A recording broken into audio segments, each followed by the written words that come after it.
జై శ్రీమన్నారాయణ. 24వ రోజు తాత్పర్యము. దేవతల రాజ్యములను అపహరించిన బలి యొక్క అభిమానమును అణుచుటకై వామనుడవై బలిని యాచించి వెంటనే త్రివిక్రముడవై కఠినమైన ఈ లోకములను కొలిచినటువంటి వాడా, నీకు మంగళమగునుగాక. ఆ లంకేశ్వరుడు రావణుని కూల్చిన అతిబలుడు శ్రీరామచంద్రమూర్తికి మంగళమగునుగాక.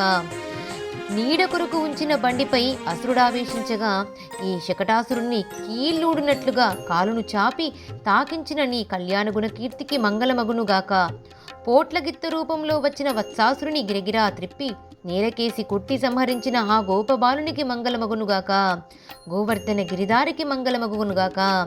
శత్రువులను చీల్చి చెండాడే ఈటను చేత ధరించిన నందకుమారునికి మంగళము. నీ వీరచరితమును గానము చేసి నీ వరములను పొందటానికి వచ్చాము. లోకానికి శుభాన్ని చేకూర్చేది మన ఈ శ్రీవ్రతము.